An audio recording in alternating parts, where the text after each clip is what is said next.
Hey everyone, welcome back to the $100 MBA show. I'm your host, Omar Zenhom. And in today's lesson, you will learn how to price your product or service. Pricing is one of the most crucial aspects of your business strategy. It could be the difference of you barely making ends meet in your business and really growing tremendously fast with profits month over month. This episode is an episode you really should take seriously. This topic, this concept, pricing, has caused a lot of businesses to not succeed, to fail, to go out of business because they don't give themselves enough margin for success. Business is all about margins. You'll hear me talk about this a lot on the podcast because the bigger your margins, the bigger chance of you being successful as an entrepreneur. Margins are basically how much it costs you to fulfill your product or service and how much you actually charge. This is your profit. You often hear the word profit margin, and the best businesses have big margins so that they're making a lot of profit every time they do business. Now, if you get this wrong, you might be leaving money on the table, but worse, you might be leading down a path of seeing your business go down the tubes. Today, I'm going to share with you all the experiences I've had with pricing with my products and services, what I got right, what I got wrong, what I learned along the way. But a lot of what I've learned over the last 20 years in business came from learning from others. And one person that I always go to when it comes to pricing advice is a guy named Patrick Campbell. He's a good friend of mine. He's been on the podcast before. Patrick Campbell is the founder of ProfitWell, and he built this business based on making sure people get their pricing right. He sold this business for $200 million. By the way, it's a bootstrap business, so his profit on that sale is incredible.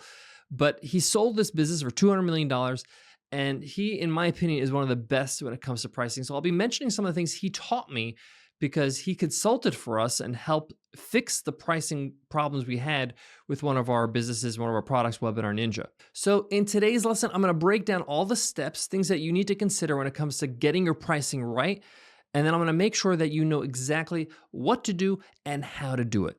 Let's get into it. Let's get down to business. Did you know that 98% of businesses are underpricing their products?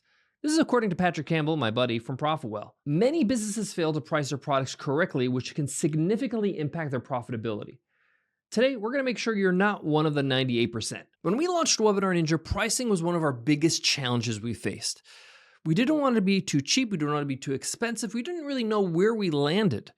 We wanted to offer great value without underpricing our product.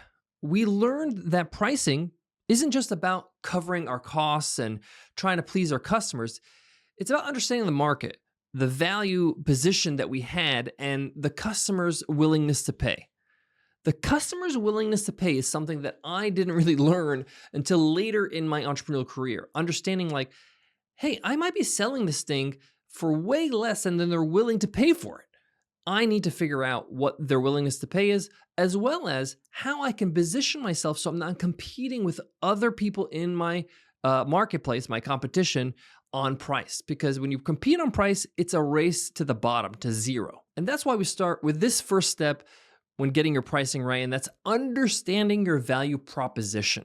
You need to clearly articulate your value as a business, as a product, as a service. We talked about this in our last episode, on how to create $1 million product. What problem are you solving? How are you making your customers' lives better? These are questions you need to be able to answer clearly right off the cuff. You need to know exactly the problem you're solving and how it's solving it in a way that makes your customer's life better.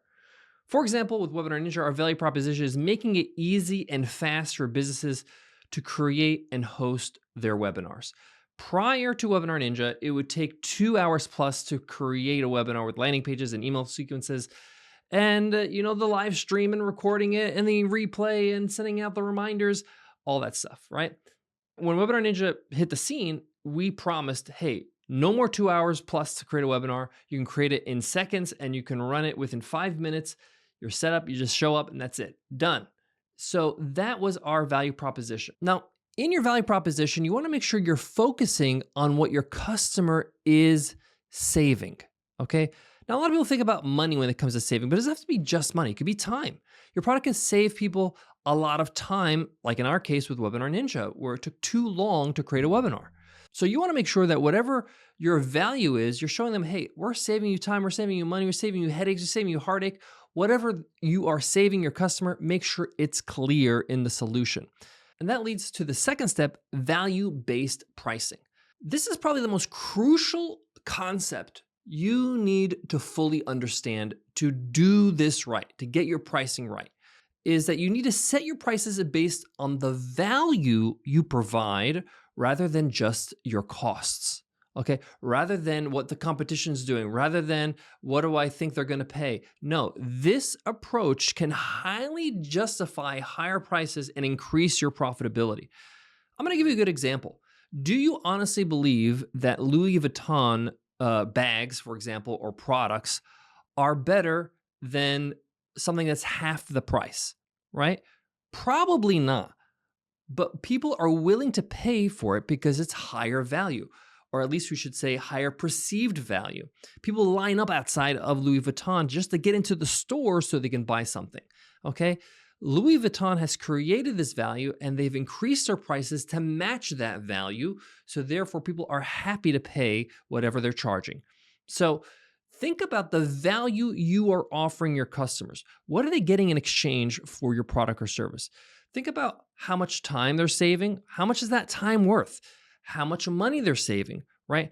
Or better yet, how much money are they losing out on without your product? For example, with Webinar Ninja, a lot of our customers use webinars to sell their products and services, okay? And we would have case studies and show them case studies clearly. Hey, look, there's a company here that I'm going to show you that started to do live webinars to sell their products and services. And when they did this, they increased their revenue by 30%, okay? What's 30% of your revenue right now? In this company's case, it was close to $200,000, okay, just by running webinars and increasing sales through webinars. So you can really show people, hey, you are missing out opportunity costs. You are missing out on this opportunity here because you're not doing X, Y, Z. All right. If you're in the knowledge industry where you're selling courses or coaching or consulting, ignorance debt is a real thing. How much is it costing people not knowing the information you have, right? For example, if you can help somebody get to $1 million in revenue, and right now they're at $300,000 in revenue every year, it's costing them $700,000 to not know what you know, right? To not get the coaching from you. So if you phrase it like that, if you frame it like that, then they can really see that you are a valuable product and you can price based on that value. So say, for example, you have a coaching program and it costs $50,000 a year to join that coaching program. $50,000 seems like nothing compared to $700,000 that I'm missing out on because I don't know how to get to $1 million compared to $300,000 that I'm currently making. Makes clear sense, right? Makes a lot of sense, right? So this is how you should really think about pricing. How much value are you offering your customers, and then price it based on that. This is such an important point that I want to give you another example so that it really solidifies. And it doesn't have to deal with money, right? It doesn't have to be like, oh, your product makes people money. Let's say you're a snowboard coach, right? I use this example a lot because I love snowboarding. And this example really resonates with me. Say, for example, you as a snowboarding coach can give people one-on-one lessons and you can improve their ability to snowboard so they're enjoying their snowboarding trips quicker and faster. So let's say they took group coaching or group lessons and they don't get that individual attention. It might take them 2 or 3 or 4 seasons for them to get to a level where they can enjoy snowboarding on their own, going on green and blue runs and maybe some blacks. But with you, let's say with a few one-on-one coaching lessons, let's say 3 or 4 days, they're able to do runs on their own, blue runs, black runs, and then really enjoy themselves. If that's the value you're offering, you're going to save that person so much time.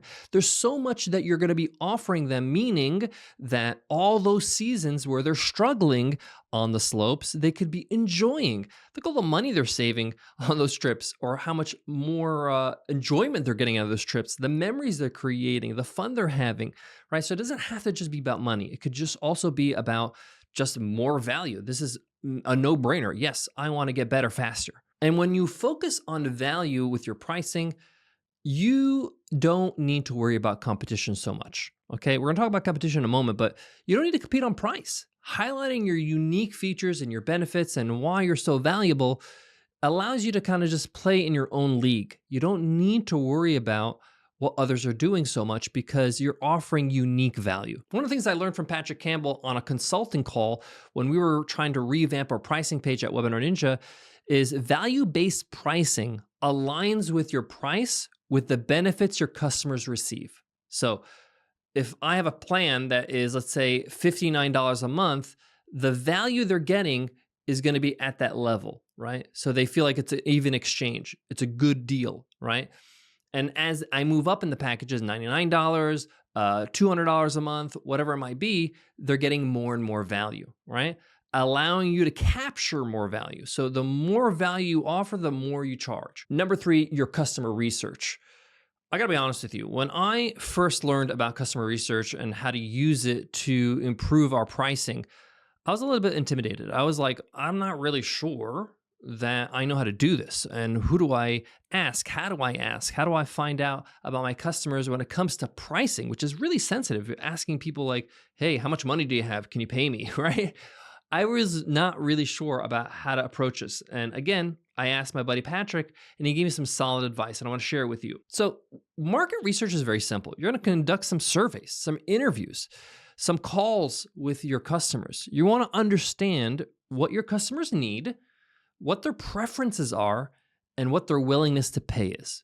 It's just three things you're really trying to find out on a survey or in a customer interview, like a call, like a one-on-one call, whether it's on video or on the phone or whatever it might be. You just need to find out what your customer needs are, right? What their preferences are when it comes to I rather have this than this. I rather solve this problem this way rather than that way. Both are great, but I rather have this, right? And then what their willingness to pay is, because the preference will make a difference in how much they're willing to pay, all right? So, for example, if you had a service that says, hey, I'm going to show you how to do it. I'm going to give you the templates. I'm going to give you the instruction, and then you know exactly how to pull off what you're trying to pull off, whatever that service is, right? Let's say it's like video editing, right? That's good, and it's going to fulfill some needs, but that's one preference.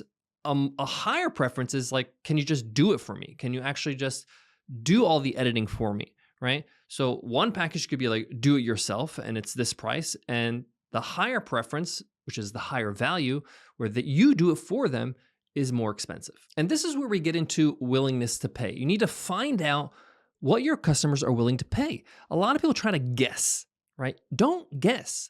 Ask your customers. An example of this question is like, what price would make you consider our product a bargain, a no-brainer, for example, okay?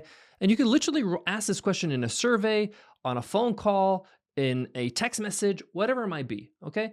The point here is that you need to get an answer from your customer about how they feel about that price, okay?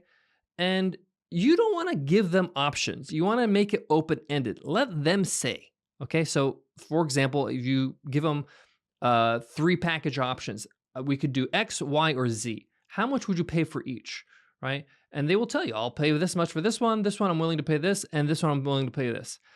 And now, obviously, you're gonna get a lot of answers from a lot of customers, and you wanna try to do this at least 20, 30, 40, 50 customers, the more the merrier, obviously. And then you're gonna aggregate all this information, and you're gonna get an average. And you're gonna be like, okay, on average, I'm gonna be charging this much. I know how much people are willing to pay, because sometimes we don't understand pricing in the mind of the customer.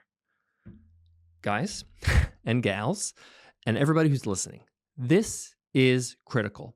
Something took me a very long time to understand, okay? Very important. Ready? You may think something's expensive while somebody else might think it's really too cheap. Why is it so cheap? When I was growing up, I didn't have much money. My parents were immigrants from Egypt. We saved everything we had, and we only spent on the essentials. Both my parents are educated and they worked hard, but they're like trying to build us a better future, and they're very frugal, okay? So growing up, I just never understood who would pay $100,000 for a car. That's crazy, right?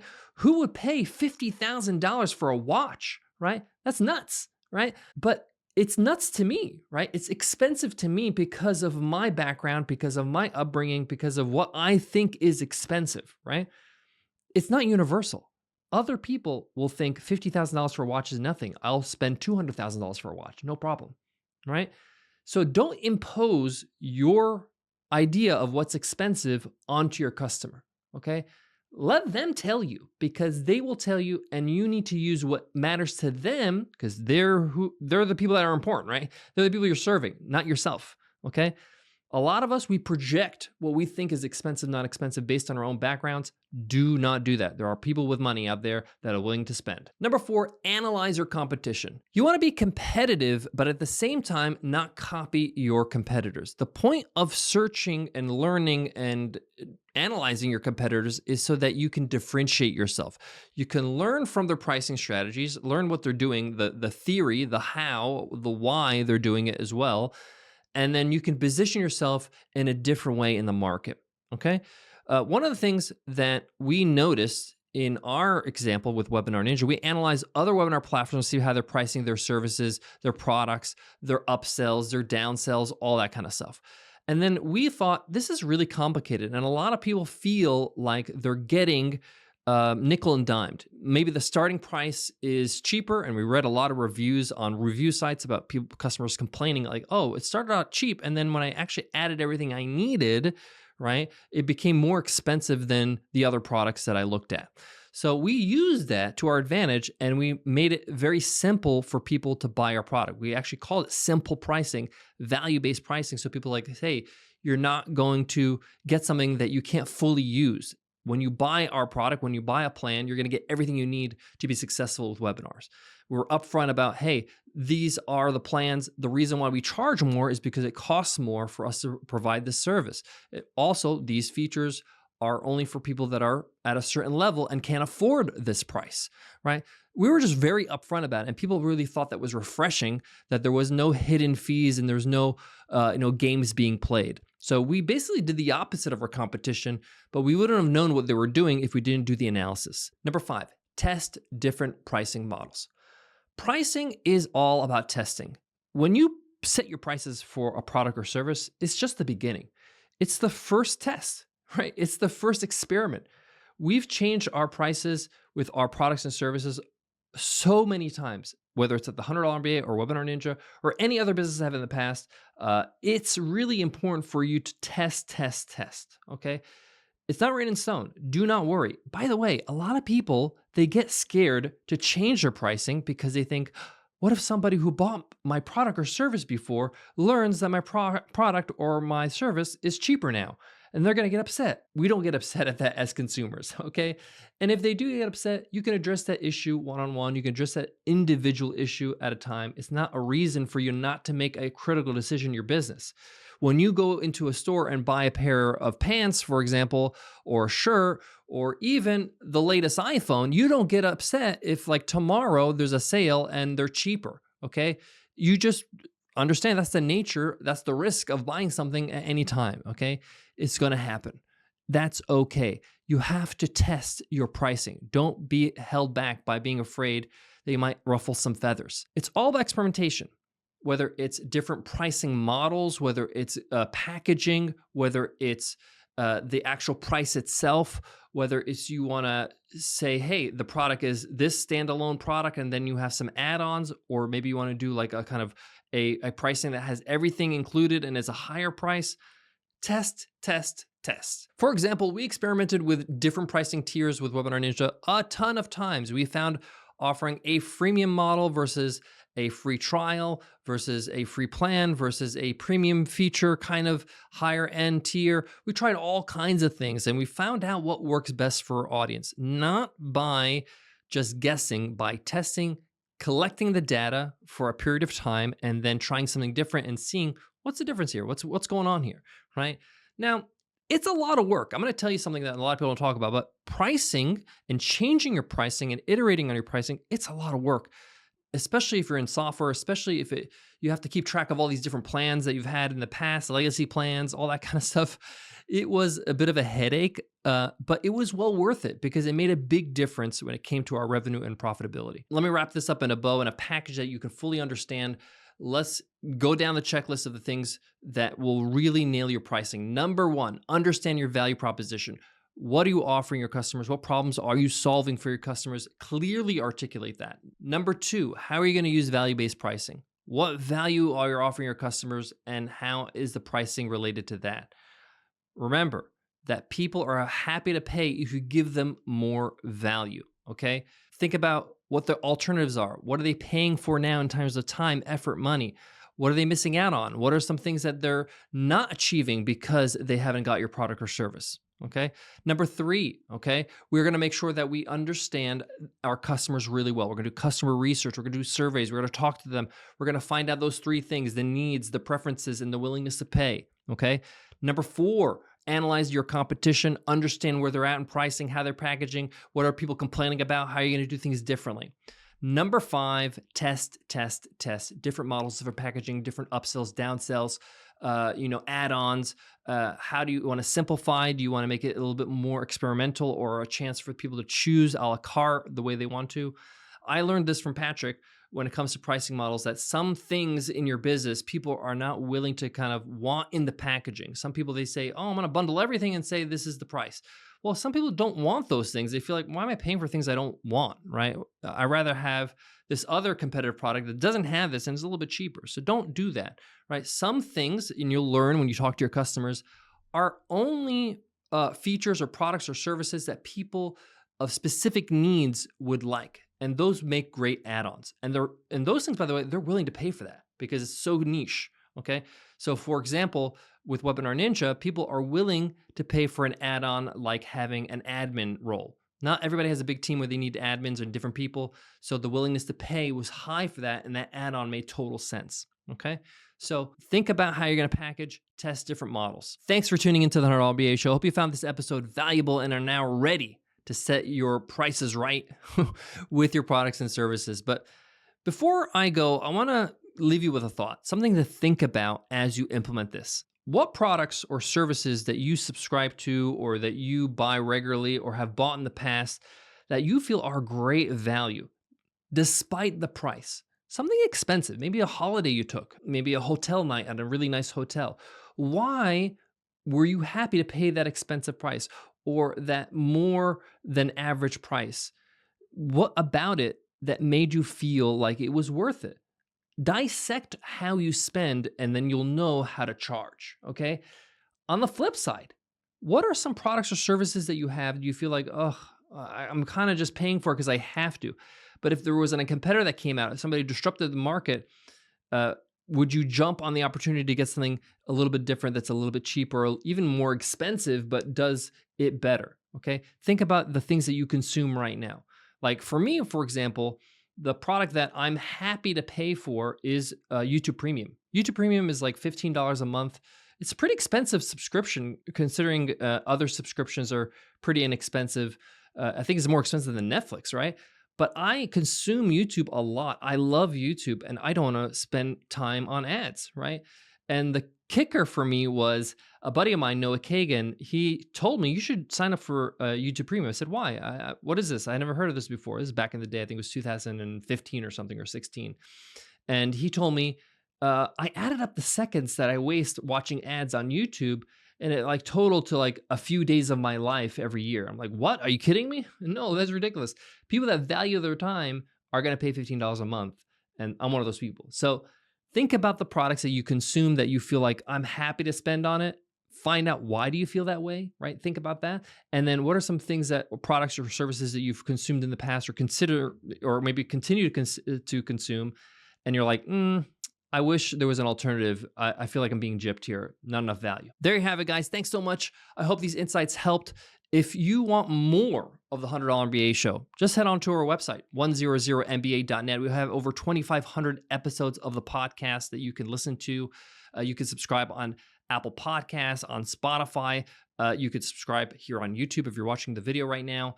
Go ahead and do that right now so that you get our next episode automatically, and you have access to our archive of 2,500 business lessons. Thanks so much again, and I'll check you in the next episode. I'll see you then. Take care.